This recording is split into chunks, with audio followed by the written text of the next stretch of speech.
بسم اللہ الرحمن الرحیم۔ آج میں پھر آپ لوگوں کے سامنے حاضر ہوا ہوں خلاصۃ القرآن کو لے کر کے، کیونکہ آج ہم نے قرآن تراویح میں نواں پارہ پڑھا ہے تو اس کا خلاصہ کریں گے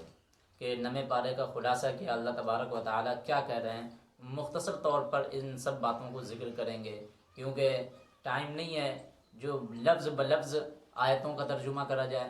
اور آیتوں کا ترجمہ کرا جائے یا تفسیر سنائی جائے، کیونکہ نہ آپ کے پاس اتنا ٹائم ہے اور نہ ہی ہم کوئی اتنے بڑے عالم ہیں اور نہ ہی ہم کوئی اتنے بڑے مفسر ہیں جو آپ کے سامنے تفسیر رکھیں، جو آپ کے سامنے ترجمہ پیش کریں۔ بس مختصر تھا، جو ہم کو خلاصہ ہے وہ سمجھ لینا چاہیے کہ خلاصہ کیا ہے، کیونکہ خلاصہ اگر ہم نے سمجھ لیا تو انشاءاللہ آگے ہماری دلچسپی جو ہے نا ایک ترجمے کی طرف بڑھے گی، ترجمہ کی طرف بڑھے گی تو پھر تفسیر کی طرف بھی بڑھے گی، پھر ہم دھیمے دھیمے اور نہ جانے کہاں تک پہنچتے چلے جائیں گے۔ اسلام کی کن کن جو ہے خوبیوں میں ہم کھوتے چلے جائیں گے وہ ہم کو نہیں پتہ ہے۔ تو اس لیے ابھی ہم لوگ جو ہے مختصر سا خلاصۃ القرآن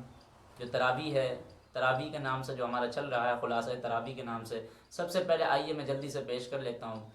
احادیث رمضان۔ تو آج میں نواں روزہ ہے تو حضرت عبداللہ بن عباس ایک دو احادیث پیش کروں گا، اس کے بعد اپنا جو ہے خلاصۃ القرآن آپ کے سامنے عرض کروں گا۔ دیکھیں حضرت عبداللہ بن عباس رضی اللہ عنہما بیان کرتے ہیں کہ حضور نبی اکرم صلی اللہ علیہ وسلم نے فرمایا، اگر اللہ تعالیٰ نے چاہا تو 3 آدمیوں کے کھانے کا کوئی حساب نہیں ہوگا، یعنی 3 آدمیوں کے کھانے کا کوئی حساب نہیں ہوگا بشرطے کہ ان کا کھانا حلال ہو۔ نمبر 1 روزے دار کا، ان کا بھی نہیں کوئی حساب ہوگا، سحری کرنے والے کا اور ایک مجاہد کے کھانے کا۔ ان 3 آدمیوں کے کھانے کا کوئی حساب نہیں ہوگا۔ باقی آپ دیکھیں گے جو بھی ہم کھانا کھاتے ہیں ان سب کا اللہ تبارک و تعالیٰ کے سامنے ہم لوگوں کو اس کی جو ہے حساب دہی دینی پڑے گی۔ آئیے ایک اور حدیث آپ سے سنتے ہیں۔ دیکھیں حضرت زید بن خالد جوہنی رضی اللہ عنہ سے روایت ہے کہ حضور نبی اکرم صلی اللہ علیہ وسلم نے فرمایا، جس نے روزے دار کا روزہ افطار کرایا اس کے لیے اس کی مثل کا ثواب ہے، یعنی جتنا روزے دار کو روزہ رکھنے کا ثواب ملتا ہے اسی طرح روزے دار کو روزہ افطار کرانے والے کو بھی اسی کے برابر ثواب ملتا ہے۔ اس کے بغیر روزے دار کے ثواب میں کچھ کمی نہیں ہوتی ہے۔ تو یہ 2 چیزیں ہیں۔ آئیے اب میں آپ لوگوں کے سامنے خلاصہ تراویح رکھتا ہوں، انشاءاللہ پھر ایک دو اور احادیث لاسٹ میں آپ لوگوں کے سامنے عرض کروں گا۔ تو دیکھیں نواں پارہ پڑھا گیا، قال الملأ الذین استکبروا سے شروع ہے۔ دیکھیں اس پارے کی ابتدائی آیتوں میں حضرت شعیب علیہ السلام اور ان کی قوم کے واقعے کو بیان کیا گیا ہے۔ حضرت شعیب علیہ السلام کی قوم نے توحید کی دعوت کو قبول کرنے سے انکار کر دیا۔ ان کی قوم کے متکبر سرداروں نے حضرت شعیب علیہ السلام سے کہا، اے شعیب، ہم تجھے اور ان لوگوں کو جو تمہارے ساتھ ایمان لائے ہیں اپنی بستی سے نکال دیں گے، یا ہم تمہیں مجبور کر دیں گے، تم ہمارے دین سے پھر جاؤ، واپس آ جاؤ۔ حضرت شعیب نے اپنی قوم کے سرداروں سے کہا، کیا ہمارے ساتھ ایسا کیا جائے گا؟ اگرچہ ہم اسے ناپسند کریں، اگر ہم تمہارے دین میں پھر سے داخل ہوں گے تو اللہ سے افطرا پردازی کریں گے، ایسا نہیں ہو سکتا، ہم پھر تمہارے دین میں واپس چلے جائیں۔ حضرت شعیب نا امید ہو گئے، اب ان کی قوم کے لوگ ایمان قبول نہیں کریں گے، تو انہوں نے اللہ سے دعا کی، اے اللہ تو ہمارے اور ان کے درمیان اب فیصلہ کر دے۔ اللہ نے ان کی قوم کو ہلاک کرنے کی ایسی بارش بھیجی جس میں آگ کے شرارے تھے اور اس کے ساتھ چیخ کی آواز تھی، دیکھتے ہی دیکھتے وہ سب ہلاک ہو گئے، ایسے ہو گئے جیسے پہلے ان کا وجود کبھی تھا ہی نہیں۔ اللہ اکبر۔ یہ دیکھو حضرت شعیب علیہ السلام اور ان کی قوم کے واقعوں کو شروعات میں ذکر کرا گیا ہے۔ حضرت شعیب علیہ السلام اور جو ایمان لانے والے تھے ان کے ساتھ میں حضرت شعیب علیہ السلام جو ہے جب اپنی بستی میں داخل ہوئے نبی بنا کر تو لوگوں نے وہی جھٹلانا شروع کرا، اور قوم کے سرداروں نے کہا کہ ہم تو یہاں سے نکال دیں گے، واپس بھیج دیں گے، اور ہم تمہارے دین کو نہیں قبول کریں گے، اور ہم تمہیں جو ہے۔ تو حضرت شعیب علیہ السلام ان سب حالتوں میں نا امید ہو گئے کہ اب ان کی قوم کے لوگ ایمان قبول نہیں کریں گے، تو انہوں نے اللہ تعالیٰ سے دعا کرائی اور عذاب کے فرشتے ہوئے۔ عذاب کے فرشتے آنے کے بعد ایسی ان کی قوم کو ہلاک کرنے کے لیے ایسی زبردست بارش ہوئی جس میں آگ کے شرارے تھے، آگ کے انگارے تھے، آگ کے گولے تھے، اور ساتھ ہی ساتھ میں ایسی زوردار بھیانک چیخ تھی، دیکھتے ہی لوگ وہ سب ہلاک ہو گئے، ایسے ہو گئے جیسے کبھی اس زمین پر آباد ہی نہیں تھے، ایسے تھے جیسے کبھی یہ قوم ہوا ہی نہیں کرتی تھی۔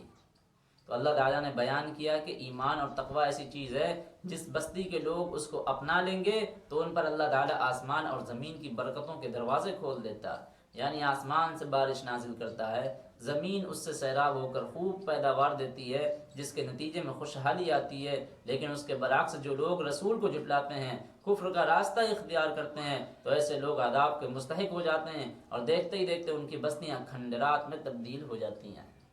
یاد رکھو، ایمان چاہیے، تقوی چاہیے، اگر یہ نہیں ہے تو پھر اللہ کے عذاب کا انتظار کرو۔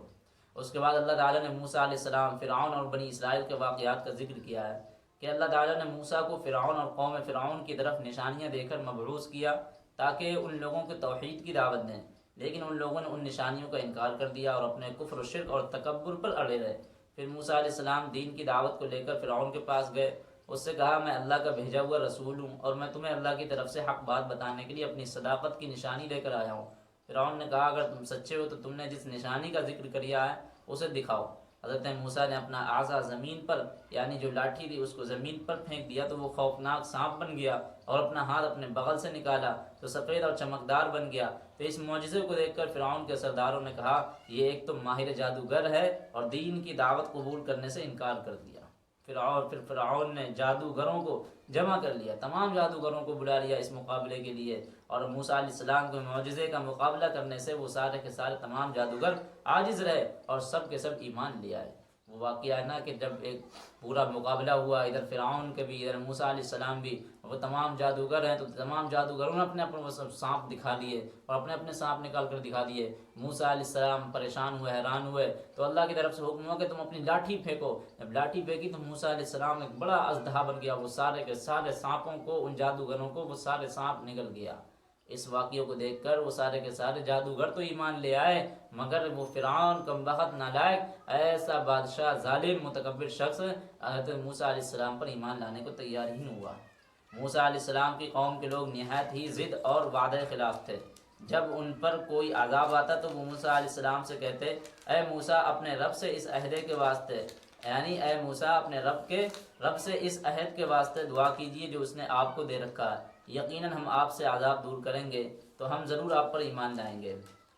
پھر جب ان سے عذاب دور ہو جاتا تو وہ عہد توڑ ڈالتے اور ایمان قبول کرنے سے انکار کر دیتے۔ ان کے انجام کو بیان کرتے ہوئے اللہ تعالیٰ نے کہا جب فرعون کے لوگ بغاوت اور سرکشی میں حد سے بڑھ گئے تو ان کو دریا میں غرق کر دیا گیا۔ فرعون اور اس کے لشکر کے غرق ہو جانے کے بعد ضرورت پڑی کہ بنی اسرائیل کی ہدایت اور رہنمائی کے لیے ان کو کوئی کتاب دی جائے۔ اللہ تعالیٰ نے حضرت موسیٰ علیہ السلام کو 30 راتوں کے لیے کوہ طور پر بلایا، جس میں 10 راتوں کا اضافہ کر کے اسے 40 کر دیا۔ حضرت موسیٰ نے جاتے وقت اپنے بھائی حضرت ہارون کو اپنا جانشین مقرر کر دیا تاکہ وہ بنی اسرائیل کی ہدایت اور اصلاح کا کام کرتے رہیں اور انہیں گمراہی سے بچاتے رہیں۔ مگر موسیٰ علیہ السلام کے جانے کے بعد بنی اسرائیل نے حضرت ہارون علیہ السلام کی بات نہ مانی اور وہ بچھڑے کی پرستش کرنے لگے۔ موسیٰ علیہ السلام جب کوہ طور سے اللہ کی کتاب توریت لے کر آئے تو وہ اپنی قوم کی حالت کو دیکھ کر وہ سخت ناراض ہوئے، مگر ان کی قوم کے لوگوں نے ان کی بات نہ مانی اور بت پرستی پر اڑے رہے اور جمے رہے اور قائم رہے۔ اللہ تعالیٰ نے اپنے رسول کی رسالت کو ثابت کرتے ہوئے نبی کریم کو حکم دیا کہ آپ کہہ دیجئے بے شک میں تم سب کی طرف اللہ کا رسول بنا کر بھیجا گیا ہوں۔ اس طرح آپ پوری بنی نوع انسان کے لیے رسول قرار دیے گئے۔ اب نجات اور ہدایت نہ نصرانیت میں ہے، نہ یہودیت میں ہے، نہ کسی اور مذہب میں ہے، بلکہ نجات اور ہدایت صرف اسلام میں ہے۔ پھر اس کے بعد اللہ تعالیٰ نے بنی اسرائیل پر کیے گئے احسانات میں سے کچھ کا تذکرہ کیا۔ اس احسان کا تقاضا تھا کہ یہ لوگ حضرت موسیٰ علیہ السلام کی دعوت کو قبول کرتے، اللہ پر ایمان لاتے، مگر بنی اسرائیل کے لوگ اخلاق پستی میں گرتے چلے گئے، جس کے نتیجے میں وہ اللہ کے غضب کے مستحق ہو گئے۔ بنی اسرائیل کی سرکشی پر اللہ تعالیٰ نے ان کو دنیا میں مختلف گروہوں میں ٹکڑے ٹکڑے کر کے تتر بتر کر دیا تاکہ قیامت تک انہیں کوئی شان و شوکت حاصل نہ ہو، اور ذلیل و سوار ہو کر، ذلیل و رسوا ہو کر کے ٹھوکریں کھاتے پھرے۔ ہر زمانے میں ان میں سے کچھ لوگ نیک ہوئے جو اپنے زمانے کے انبیاء کرام پر ایمان لائے، انہی میں سے کچھ وہ لوگ بھی تھے جنہوں نے نبی کریم صلی اللہ علیہ وسلم کا زمانہ پایا اور اسلام سے مشرف ہوئے۔ کچھ لوگ ایسے بھی رہے جنہوں نے اللہ اور اس کے رسول کی مخالفت کی اور ایمان نہ لانے، سرکشی اختیار کرتے رہے، جس کی وجہ سے انہیں مختلف قسم کی آزمائشوں میں ڈالا۔ اس صورت میں اللہ تعالیٰ نے ایسے آدمی کی بھی خبر دی ہے جسے اللہ تعالیٰ نے آسمانی کتاب کا علم دیا تھا، جس کا تقاضا تھا کہ وہ اس سے استفادہ کر کے اللہ سے رشتہ جوڑتا اور صلاح و تقوی کی زندگی گزارتا، لیکن معاملہ اس کے برعکس رہا۔ اس نے دنیاوی مفاد کی خاطر اللہ کا انکار کر دیا، اللہ کی کتاب کو پس پشت ڈال دیا، پھر شیطان نے اس کو اپنی گرفت میں لے لیا، اس کو گمراہ کر دیا۔ اس طرح وہ ہمیشہ پریشانی کی زندگی گزارتا رہا۔ روایت کے مطابق اس کا نام بلعم بن باعورہ تھا، یعنی ایک ایسا بھی شخص تھا۔ اللہ تعالیٰ اس آیت میں بتا رہے ہیں کہ خبر دے رہے ہیں کہ ایک آسمانی کتاب کا ایک ایسا بھی آدمی تھا جس کو علم دیا گیا تھا آسمانی کتاب کا، تاکہ وہ اس سے جو استفادہ کرے اور اللہ سے رشتہ جوڑتا اور اپنی جو ہے اپنے اللہ سے قرب جوار ہوتا۔ لیکن معاملہ اس کے برعکس تھا، اس نے دنیاوی مفاد کی خاطر اللہ کا انکار کر دیا اور اس کتاب کو پس پشت ڈال دیا۔ پھر شیطان نے اس کو اپنی گرفت میں لے لیا اور وہ ہمیشہ اس طرح پریشانی کی زندگی گزارتا رہا۔ اس واقعے سے ایک چیز کی سبق ملتا ہے، اللہ تعالیٰ نے جو ہم لوگوں کو یعنی قیامت تک آنے والے انسانوں کے لیے جو ہدایت اور نجات اگر کسی کتاب میں رکھی ہے تو وہ قرآن کریم ہے۔ لیکن آج قرآن کریم ہمارے پاس اتنی بڑی نعمت ہے، اللہ کی اتنی بڑی عظمت ہم کو ملی ہوئی ہے، لیکن اس کے باوجود ہم کیا کرتے ہیں، رمضان جانے کے بعد اس قرآن کریم سے وہی رشتہ ہم کر لیتے ہیں جس طرح آج یہ واقعہ اس لڑکے کا ذکر ہوا کہ اللہ نے اس کو آسمانی علم دیا تھا تاکہ وہ اللہ سے قریب ہوتا، لیکن کیا ہوا، اس نے اس سے استفادہ نہیں کیا، بلکہ اس کے برعکس اس نے جو اپنی دنیاوی مفاد کی خاطر اپنی جو اللہ اور اس کے رسول کا انکار کر دیا اور اس کتاب کو پس پشت ڈال دیا۔ اسی طرح کا آج کا ہمارا بھی حال یہی ہے کہ رمضان جانے کے بعد ہم بھی قرآن کریم کو بالائے طاق پر رکھ دیتے ہیں، جبکہ اگر ہم اس کو سمجھیں گے، تھوڑا سا سنیں گے تو مزہ آئے گا۔ یار کیسی قرآن کریم کی کتاب ہے کہ پڑھتے پڑھتے کبھی ہم اکتاتے نہیں ہیں، کبھی ہم جو ہے ہٹتے نہیں ہیں اس سے، کبھی اس سے دل ہمارا ہٹتا ہی نہیں ہے۔ تو وہ قرآن کریم جب ہم پڑھتے پڑھتے اس سے اکتاتے نہیں ہیں، بلکہ دنیا کی کوئی کتاب ایسی نہیں ہے اگر اس کو ایک بار پڑھ لی، دوبارہ پڑھیں گے تو جی گھبرا جائے گا، تیسری بار پڑھیں گے دل نہیں چاہے گا، چوتھی بار اس کو دیکھنا تک نہیں گوارا کریں گے، پانچویں بار تو اس کو شکل ہی نہیں دیکھنا گوارا کریں گے۔ لیکن یہ ایک ایسی قرآن کریم کتاب ہے کہ ہم تراویح میں بھی پڑھنا ہے، سبق بھی یاد کرنا ہے اور ویسے بھی پڑھنا ہے۔ ماں بہنیں ہماری روزانہ اپنا کچن اور گھریلو سامان کر کے وہ قرآن کریم کی بھی تلاوت کر رہی ہیں، قرآن کریم کو بھی رمضان میں 2-3 مرتبہ ختم کرنے کی کوشش کرتی ہیں، 4 قرآن ختم کرنے کی کوشش کر رہی ہیں۔ کیا وجہ ہے کہ یہ قرآن کریم یہ ایک اس کے زندہ یعنی ایک اللہ کی زندہ اور جاوید کتاب ہونے کا جو سب سے بڑا معجزہ وہ یہی ہے کہ اس قرآن کریم کو پڑھتے پڑھتے ہمارے دل میں کوئی گھبراہٹ ہی نہیں آتی ہے۔ جب سوچیں پڑھنے کا یہ حال ہے، جب ہم اس کو سمجھیں گے اس میں کیا اللہ تعالیٰ نے پہلے لوگوں کے ساتھ حال کرا ہے، کیا ان کی بدعملیاں تھیں، کیا ان کی بد اخلاقیاں تھیں، اور کتنے ایسے لوگ تھے جو ایسے اچھے بھی ہوئے، نیک بھی ہوئے، اور اللہ نے کیا حکم دیا اور شریعت کیا حکم کرتی ہے۔ جب ہم ان سب چیزوں کو اور پڑھیں گے تو ہمیں یار کتنا مزہ آئے گا سننے میں۔ قرآن کریم میں کیسے ایسے واقعات ہیں جن کا دل ہی چاہتا ہے کہ یار کوئی صحیح سنانے والا ہو، سمجھانے والا، اور ہم سنتے رہ جائیں، ایسا دل کرتا ہے۔ تو فی الحال اس لڑکے کا جو نام تھا روایتوں میں آتا ہے کہ بلعم بن باعورہ تھا۔ اسی پارے میں سورہ انفال بھی ہے، اس میں غزوہ بدر کا ذکر ہے اور مال غنیمت تقسیم کرنے کا طریقہ بھی بتایا گیا۔ پھر اہل ایمان کے کچھ صفات بھی بیان کیے گئے کہ اللہ تعالیٰ اہل ایمان کو حکم دیتے آئے کہ تقوی اختیار کرو، اپنے امور اور معاملات میں اللہ سے ڈرو، آپس میں صلح سے کام لو، ایک دوسرے پر ظلم نہ کرو، آپس میں جھگڑا اختلاف نہ کرو، اللہ اور اس کے رسول کی اطاعت کرو۔ پھر مومنوں کی چند علامات کا ذکر کیا گیا کہ مومن تو وہی ہے کہ جب اللہ کا ذکر کیا جائے تو اس کا دل پگھل جائے، جب اس کے سامنے اللہ کے احکام بیان کیا جائیں تو وہ ان کو خوشی سے قبول کر لے، نیز ان کو جس کا حکم دیا جائے تو وہ ان کو انجام دینے کے لیے تمام اسباب اختیار کرے، مگر ان کا بھروسہ اللہ پر ہو۔ مومن کی علامت یہ بھی ہے کہ جب وہ نماز پڑھتے ہیں تو پورے آداب و حقوق کے ساتھ نماز ادا کرتے ہیں، وہ اپنے مال میں سے اللہ کا اس بندے کا حق بھی ادا کرتے ہیں۔ آخر میں اللہ تعالیٰ نے کہا اے ایمان والو، نہ تم اللہ سے خیانت کرو نہ رسول سے، نہ تم اپنے امانت میں خیانت کرو، اور جان لو کہ تمہارا مال اور تمہاری اولاد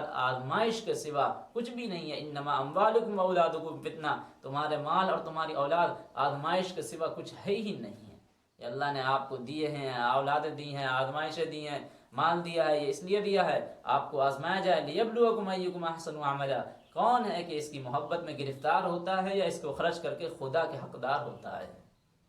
اس لیے عزیز ساتھیوں،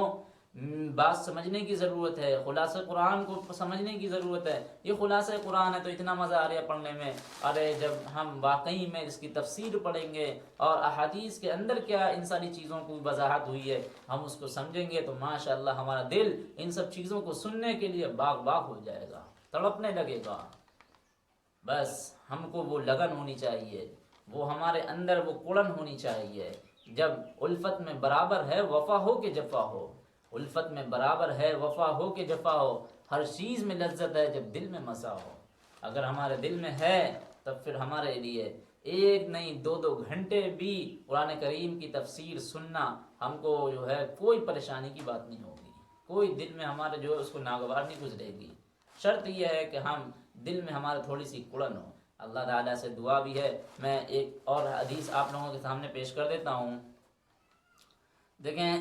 حضرت ابو ہریرہ رضی اللہ عنہ نبی اکرم صلی اللہ علیہ وسلم سے روایت کرتے ہیں کہ حضور نبی اکرم صلی اللہ علیہ وسلم نے فرمایا مومن کی بہترین سحری جو ہے نا وہ کھجور کی سحری ہے۔ حضرت عائشہ رضی اللہ عنہ سے روایت ہے کہ حمزہ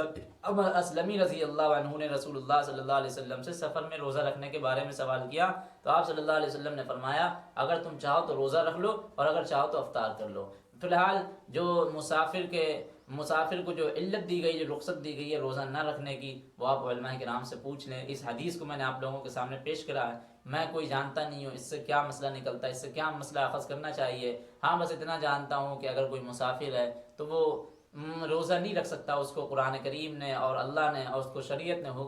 علت دی ہے یعنی رخصت دی ہے۔ اگر کوئی بیمار ہے تو وہ بھی نہیں رکھ سکتا۔ اسی طرح اور بھی وہ حیض و نفاس والی عورتیں ہیں یا کچھ اور بھی شرطیں ہوتی ہیں کہ پاگل ہونا، وہ فی الحال آپ جو علماء کے نام سے پوچھیں، میں نہیں جانتا ہوں اس بارے میں۔ اللہ تعالیٰ ہم لوگوں کو کہنا سننے سے زیادہ عمل کرنے کی توفیق عطا فرمائے۔